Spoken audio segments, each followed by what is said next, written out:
All right. So the first step in understanding people and preparing yourself as a copywriter to help people is you have to pick who you're reaching out to and who you're helping in the first place.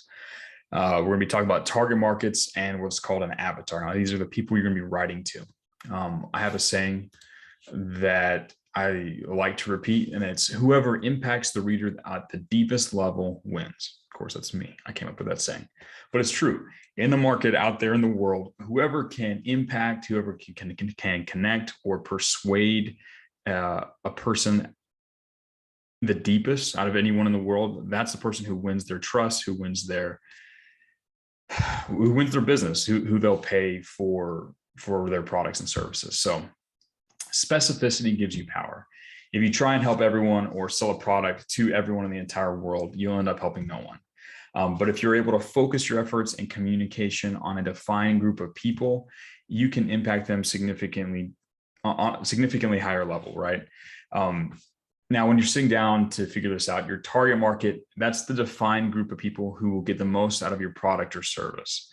If you focus on them and their specific problems, their dreams and roadblocks, you can communicate in a way that allows you to impact them on a deeper level than anyone else in the market, right?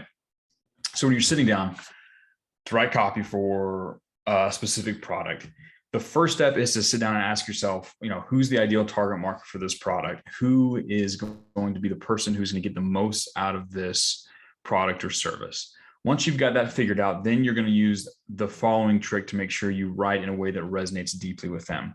And you do that by creating what's called an avatar. Now, an avatar is a single person that embodies the characteristics of your target market. They're the person you picture in your mind, the single person you picture in your mind as you write. And I like to imagine that they're like sitting in front of me and I'm speaking only and directly to them through the words that I'm writing. So for example, let's run through this process. Let's say that the target market for the copywriting campus is 19 to 25-year-old men who are hungry to get wealthy and live free from the matrix. That's a really basic level. I'd get a little more defined my target market, but let's say that's the target market, right? Let's say. Now, if I want to create an avatar to help me imagine this target market, here's what that might look like in this example. So we'd create someone, I'd call him Steve. I'd say Steve is a 20-year-old young man living in Dallas, Texas. He's set to go back to college later this year, but he's dreading it. Right now, he lives with his parents, binge watches tape videos, et cetera, et cetera. And I'd go into more and more detail, right? You could even pick a picture to help you picture this person, right? Like a literal picture. I went and found this on pexels.com. It's just some website where you can get stock imagery. And this is who I might imagine in my mind when I think of Steve, right? So now if I were to sit down and write copy to persuade people to join the copywriting campus, or if I was, let's say, putting together a set of slides for new copywriting students, I could imagine Steve and address all of my words to him and everything that I say as if he's sitting across from me right now and I was talking with him. Now, what that does is that gives my writing a personal edge. When I can imagine a specific person, it's easier for me to communicate in a way that feels natural and connects with that kind of person on a deeper level, right? So it resonates well with Steve. If someone comes along that's the exact carbon copy of my avatar, resonates perfect with him. Plus, almost everyone else inside that kind of larger target market, it also resonates really closely with them because Steve is an embodiment of those people, right? The target market is the kind of the wider group of people that is a good fit for your product. And Steve, or your avatar, is the one specific version of like the embodiment of that. It's a single instance. It's one person. He may or may not be real, but he's a tool I use to think clearly about him and his life. And that specificity gives me power. It gives my brain enough reality to latch onto that it can come up with the rest of the information I need to know. So what do you need to include when you're creating an avatar? You need to understand, at a bare minimum, you need the name, age, and a face is helpful, right? That level of detail makes it easier for you to imagine them as a real person, individual person. It's really helpful. And then you can kind of ask your questions. Well, how would Steve think about this? Or what would Steve say that? And it's funny, you can ask your brain questions and your brain can give you answers, but it's a lot easier when you have a name, their age, and their face, right? And then you're also going to want their background and a mini life history. You don't need to go crazy overboard. Like, you don't need every single thing that's ever happened in their entire life. Like, I don't need to know what January 23rd was like when they were in third grade. You don't need to know that, right? But you need to understand the general context of their life, their previous experiences, what has happened to them up to now. You don't have to be terribly detailed, but you need to have a general feel for what that's like. The other thing that's really helpful is if you can come up with a day in the life. If you can get a rough idea or an image or a movie in your brain of what like a day in that life of that avatar is like, he wakes up here, he gets up, he moves around, he does this, he does that. goes here, he dreads looking at that, he's excited for this, he sits there, he watches this video. If you can create a rough day in the life, that gives you a lot of rich context to draw from when you're working working with him to help him change. The other thing you need to realize, you need to pay attention to, is you need to see if you can identify what are his values. Like, what do they believe in is most important? What do they believe in? What do they believe is most important? What do they despise? It's extremely important. Their value system is going to be informative when you're speaking to them. You need to understand it so you don't violate it when you speak with them. And instead you can go, either you can shift the things to be shifted, or at the very least you can go with the current of his current value system and direct him using that information. So it's important you understand their values, right? The other thing you need to understand is what outside forces are acting on his life. So most people have, in many cases, mistaken belief that outside forces control their lives, right? School, parents, other family members, religion, blah, blah, blah. All these other things control or influence their life.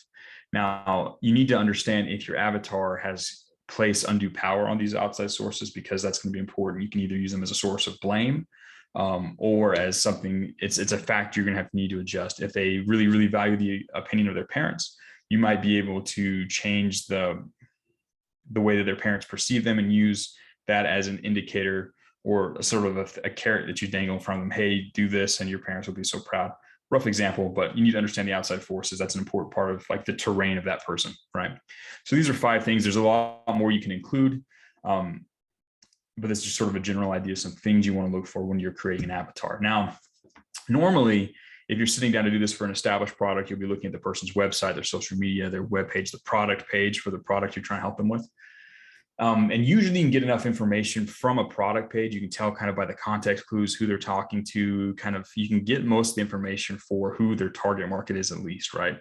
And then kind of based on that, those context clues, and even if you have to make your best guess about some of those things, you can create an avatar from that. And again, you might have to kind of guess what their values are, or maybe what a day in their life is like. You're gonna have to imagine some of this, but the power comes from getting specific here. If you get specific and you make this avatar into a real fleshed out person in your brain, it gives you an ability to write on a deeper, more personal level. So you're gonna get what information you can from your research, and then you have to make your best guess about the rest. But it's less about being right and more about being specific and being real in your own brain. So if you're working with an established client, instead of like completely inventing the avatar, just like pulling them out of thin air, you're going to instead sit down with your client and identify their most loyal, high-paying customers. And basically, you're just going to clone them. They will become your avatar.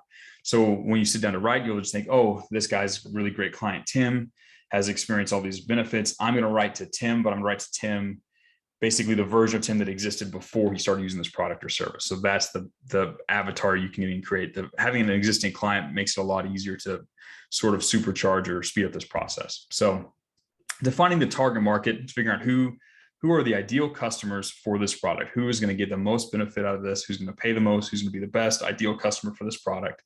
That's step number 1. It's extremely important. And then taking that and synthesizing out and creating one single avatar that you can use in your brain, a specific single embodiment of that target market to give your brain the specificity it needs. If you do that, it will allow you to focus on them, and it will give your writing the power of specificity and allow you to impact them on a deeper level and win in a marketplace. This is one of the things that will give you, this is one of the things that separates good copywriters from bad copywriters. Good copywriters and excellent world-class copywriters are all really good at defining and speaking to one specific avatar when they write. It's what gives them an edge over the competition. It gives them an ability to influence people on a deeper level. This is an extremely important step. When you're setting out to decide, to help someone sell a product or to just help people in general, you need to first define who you're going to help. And that's how you do it with this target market and the avatar.